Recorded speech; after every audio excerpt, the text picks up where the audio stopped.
Assalamualaikum warahmatullahi wabarakatuh.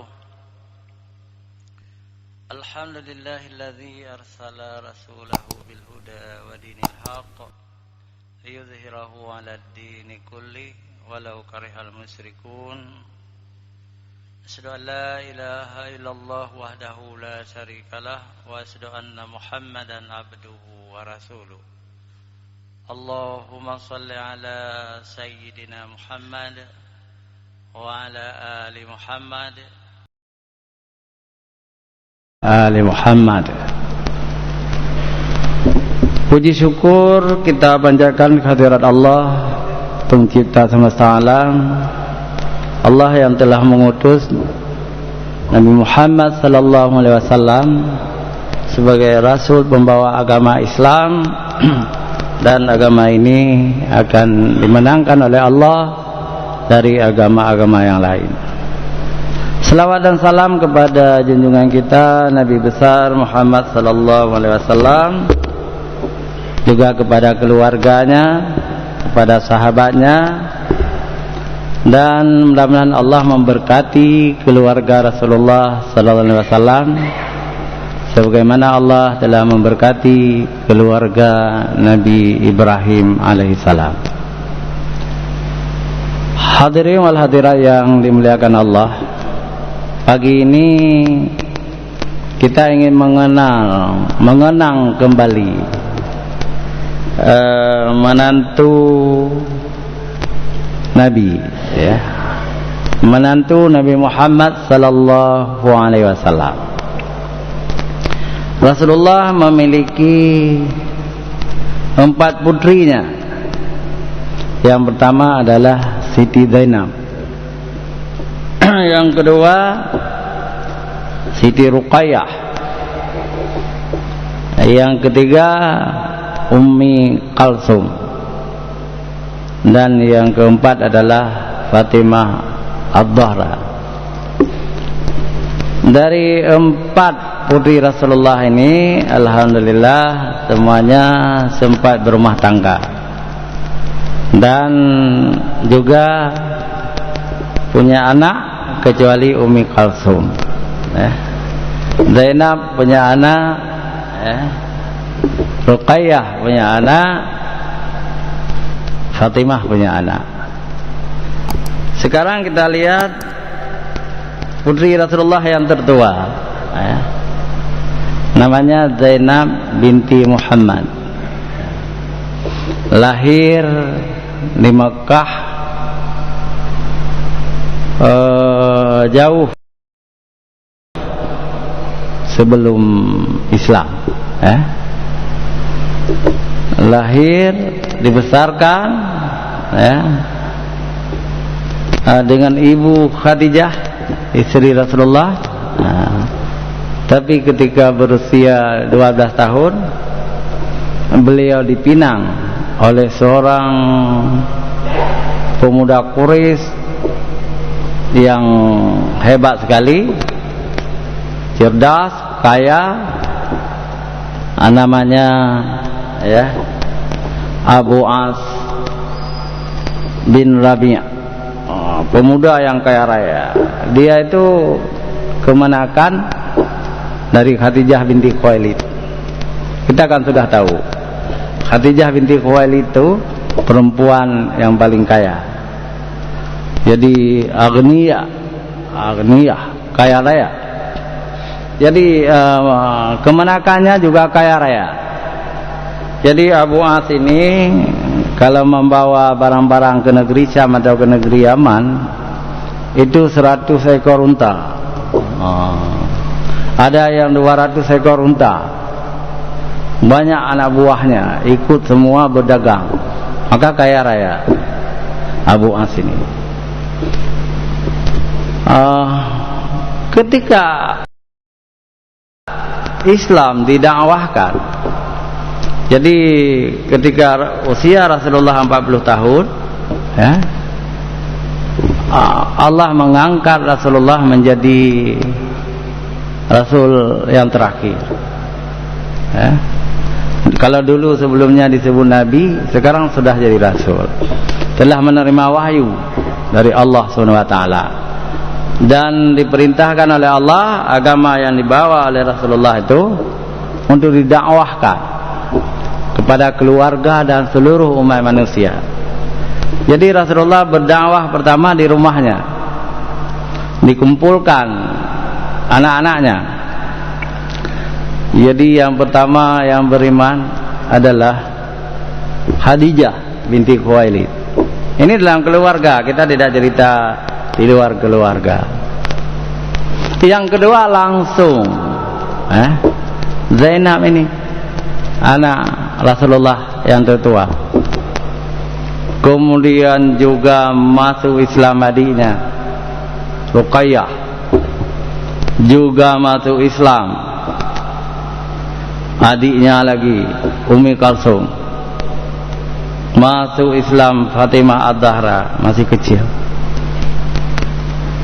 Untuk keluarga dulu dakwah itu. Yang di luar keluarga ya masuk Islam Abu Bakar Siddiq, Utsman bin Affan, itu seterusnya. Tapi yang pertama adalah untuk keluarganya. Cuma yang jadi masalah, suami dari Zainab, Abu As, menolak Islam. Saya tidak mau masuk Islam. Maaf, saya tidak mau masuk Islam, kata Abu As. Walaupun Rasulullah telah mengajaknya untuk masuk Islam. Dicari apa sebabnya. Jadi ahli sejarah mencari, ahli psikolog mencari, ahli harta mencari.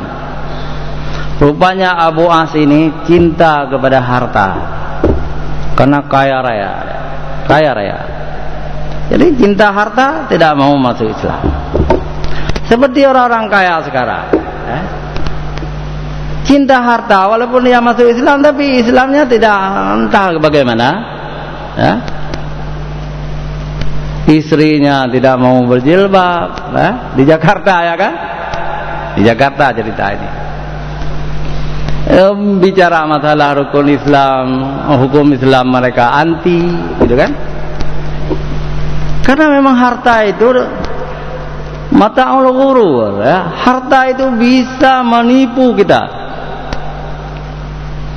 Lupa dengan harta yang banyak, kita lupa kepada Allah, lupa kepada kematian. Itu pemilik televisi itu banyak yang orang Islam, sudah haji lagi, tetapi mencari rezeki secara haram. Iklan-iklan porno, iklan-iklan setengah telanjang, nampak betis, nampak dada, itu haram semuanya. Siapa yang menipu mereka itu? Padahal mereka Islam, mereka haji. Yang menipunya adalah setan. Maka kaya raya juga susah. Itu istri-istri mereka pun telanjang. Hadirin wal hadirat yang dirahmati Allah Subhanahu wa taala, Abu As tidak mau masuk Islam karena cinta kepada harta. Dia kaya sekali. Padahal istrinya anak Rasulullah, pembawa agama Islam. Coba bayangkan. Tetapi akhirnya dia masuk Islam berkat doa Rasulullah sallallahu alaihi wasallam. Terlambat sekali. Waktu perang Badar, Abu As ini berpihak kepada orang kafir, memerangi mertuanya, memerangi Rasulullah. Ditangkap oleh tentara Islam. Ditangkap. Dia menubuh diri dengan uangnya yang banyak. Tapi setahun kemudian dia berniaga ke negeri Syam, membawa 100 ekor unta, 120 anak buahnya. Waktu pulang ditangkap oleh tentara Islam, disita hartanya semua. Dia berhasil melarikan diri di tengah malam. Kemana dia pergi? Dia mencari istrinya. Jadi walaupun dia tidak mau masuk Islam, dia tidak mau menceraikan istrinya. Ini hebatnya, cinta sudah melekat. Dia tidak menceraikan istrinya, anak Rasulullah, walaupun dia tidak mau masuk Islam. Tetapi dia meminta perlindungan kepada anak Rasulullah, kepada istrinya. Tengah malam diketok pintu, wahai Zainab, aku suamimu, aku Abu As, berilah perlindungan kepada aku. Perlindungan minta. Jadi anak Rasulullah Zainab memberi perlindungan kepada suaminya yang belum masuk Islam. Nah, diambil kalung pemberian dari Khadijah ibunya. Nah, diambil kalung, ini kalung, tebus dirimu dengan kalung ini. Jadi Abu As menebus dirinya dengan kalung itu. Kemudian kalung itu sampai kepada Sayyidina Ali. Sayyidina Ali memberikan kepada Rasulullah, ya Allah, ini kalung Khadijah. Rasulullah terharu yang diberikan kepada putrinya. Kalau engkau mencintai Rasulnya, kalau kalian mencintai Rasulnya, kembalikan kalung ini kepada Abu As. Karena kalung ini kalung anakku. Memang terharu kita cerita. Jadi kemudian oleh Sayyidina Ali diperintahkan kepada tentaranya, lepaskan semua unta-unta Abu As, lepaskan semua orang-orang Abu As, kembalikan kalungnya. Dia itu suami dari Zainab. Lalu menghadap Rasulullah. Rasulullah berbisi kepada telinga Abu As, wahai Abu As, masuklah Islam supaya engkau selamat dunia dan akhirat, dan antarkanlah Zainab ke Madinah. Jadi dilaksanakan. Ketika itulah dia masuk Islam. Ya. Masuk Islam, Islamnya baik, semua hartanya dihabiskan untuk perjuangan perang-perang selanjutnya. Walaupun Abu As itu tidak turut berperang karena bukan ahlinya, dia orang kaya. Tetapi Rasulullah mengatakan Abu As itu penghuni surga karena dia telah menghabiskan hartanya yang cukup banyak untuk Islam. Itu menantu pertama Rasulullah sallallahu alaihi wasallam. Dan dari Abu As ini Rasulullah punya dua cucu. Yang pertama namanya Umamah. Umamah itulah cucu pertama Rasulullah sallallahu alaihi wasallam. Ya, perempuan. Umamah, kalau Rasulullah salat, dia naik ke kudu Rasulullah lama-lama bersujud, cukup banyak dibaca subhana rabbiyal a'la wa bihamdi, subhana rabbiyal a'la wa bihamdi. Kemudian ditanya oleh sahabat, ya Rasulullah, kenapa lama sekali sujud? Aku memberi kepuasan kepada cucuku Umamah, dia lama-lama di atas kuduku.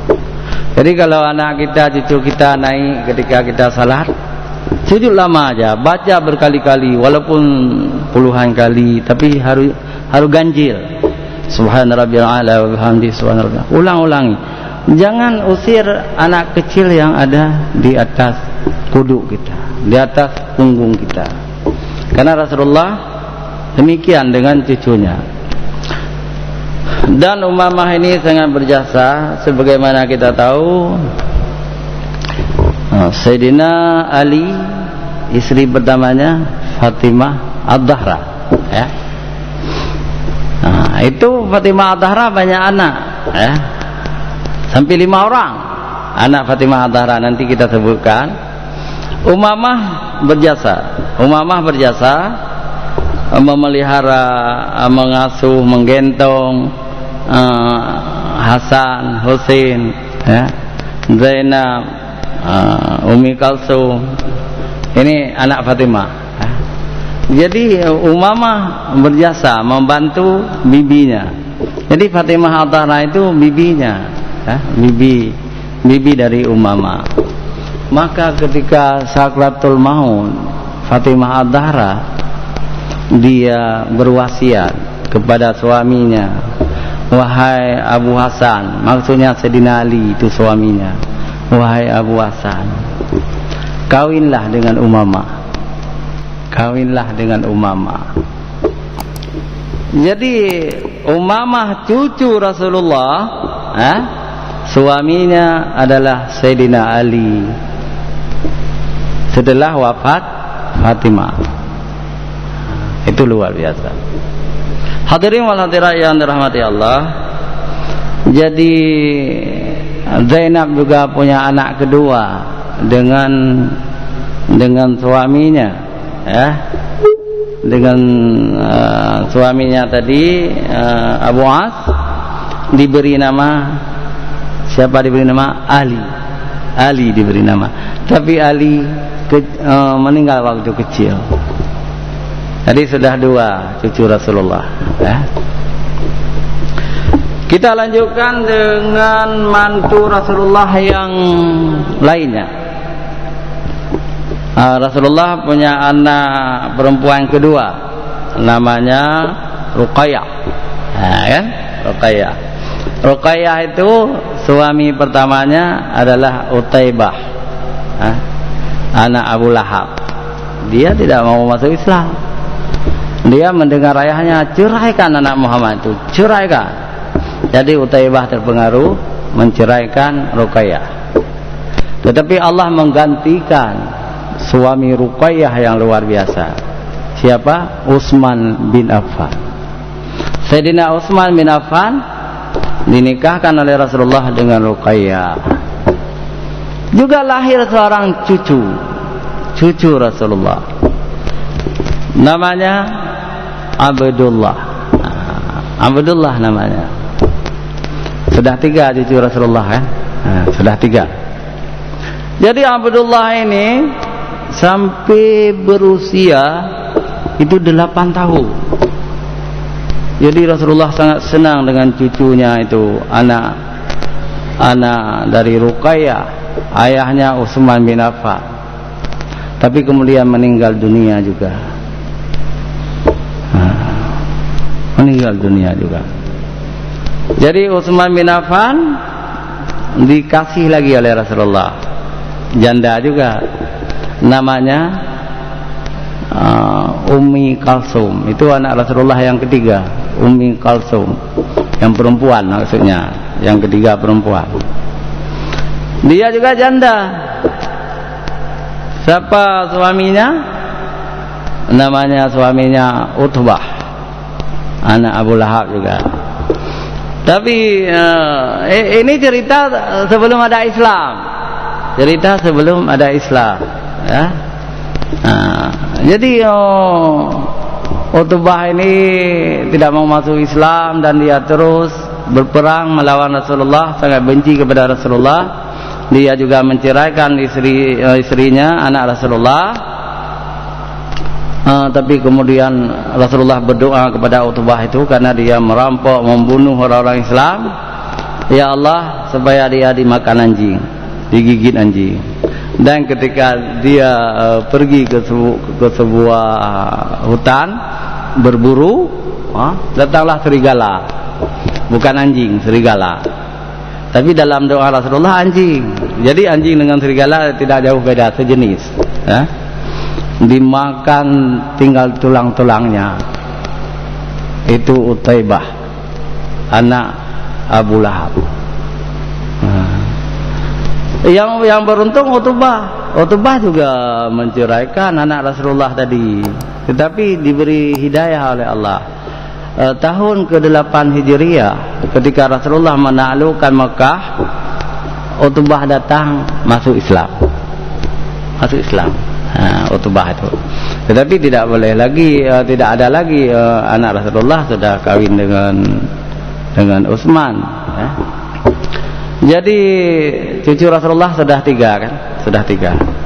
Jadi yang pertama Umamah, yang kedua Ali, yang ketiga Abdullah. Jadi anak Utsman ini Abdullah. Menantu Rasulullah yang lain, yang ketiga, Jadi Utsman tadi dengan Ummu Kalsum tidak ada anak, tidak ada anak. Jadi Utsman itu beruntung menjadi menantu Rasulullah, 2 orang anak Rasulullah menjadi istrinya. Maka Rasulullah memberi gelar kepada Utsman Dzul Nurul Aini, yang mendapat 2 cahaya. Nurul Aini, 2 cahaya itu itulah putri Rasulullah sallallahu alaihi wasallam. Menantu terakhir Rasulullah adalah Sayyidina Ali, istrinya Fatimah Az-Zahra. Itu menantu terakhir. Berapa cucu Rasulullah? Kita hitung sekarang. Yang pertama Sayyidina Hasan, yang kedua Sayyidina Husain, yang ketiga Zainab As-Sughra, yang keempat Ummi Kalsum As-Sughra, yang kelima Muhsin. Muhsin ini meninggal waktu kecil. Berapa semua cucu Rasulullah? 8 orang. Kita hitung ulang sekarang. Yang pertama Umamah, yang kedua Ali, yang ketiga Abdullah, yang keempat Hasan, yang kelima Husain, yang keenam Zainab Sughra, yang ketujuh Ummu Kalsum Sughra, yang kedelapan Muhsin. 8 cucu Rasulullah. Banyak orang tidak tahu, yang tahu hanya 2 cucu Rasulullah. Siapa? Hasan dan Husain. Kenapa orang Aceh tidak tahu cucu Rasulullah itu banyak? Hanya orang Aceh tahu cucu Rasulullah itu 2. Ada sebab. Beredar sebuah kitab di dalam masyarakat Aceh, Hikayat Hasan Husain, bahasa Aceh. Hikayat Hasan Husain diperkirakan dikarang oleh ulama Syiah Aceh zaman dulu. 2 cucu Rasulullah hana lain tebagai sa, yang pun Hasan 2 Husain, yang can bintang raja. Ternyata salah. Kenapa orang Syiah menyembunyikan yang lain? Karena mereka telah mengkafirkan yang lain, telah mengkafirkan Abu Bakar, Umar, Utsman. Maka anak-anak Utsman pun tidak diakui. Padahal cucu Rasulullah dari Utsman tidak diakui. Begitu jahatnya orang Syiah. Anak Sayyidina Ali kan 5 tadi. Kenapa yang diakui 2? Ada sebabnya. Misalnya Zainab kawin dengan keluarga Abu Bakar, cucu Rasulullah Zainab itu kuburannya di Kairo. Nah, Ummi Kalsum juga kawin dengan Utsman tadi. Dia tidak senang kepada Utsman. Dia meniadakan cucu-cucu Rasulullah, hanya mengakui Hasan dan Husain saja. Kita tidak bisa ditipu oleh Syiah. Apalagi Syiah cuma 30%. Kita Ahlussunnah wal Jamaah 70%. Jangan sampai ditipu oleh Syiah menyembunyikan cucu-cucu Rasulullah. Maka perlu kita ceramahkan nih. Jadi orang Syiah menyembunyikan cucu Rasulullah. Jadi Hikayat Husain itu boleh dibaca, tapi jangan percaya, itu keliru. Hadirin wal hadirat yang dirahmati Allah semua. Ini kita garis bawahi karena kita berbeda dengan Syiah, ya. Semua anak Rasulullah penghuni surga, semua istri Rasulullah penghuni surga, semua cucu Rasulullah itu penghuni surga, ya. Penghuni surga sudah dijamin oleh Rasulullah sendiri, oleh Allah sudah menjamin mereka itu penghuni surga. Tetapi jangan tanya sama orang Syiah. Menurut orang Syiah yang penghuni surga hanya Hasan dan Husain, yang lain tidak. Itu perbedaan kita dengan mereka. Jadi hadirin wal hadirat yang dirahmati Allah, mudah-mudahan berguna bagi kami sendiri dan bagi seluruh pendengar Radio Baitur Rahman dan jamaah Masjid Raya Baitur Rahman. Hadanallahu wa iyyakum ajma'in. Wassalamualaikum warahmatullahi wabarakatuh.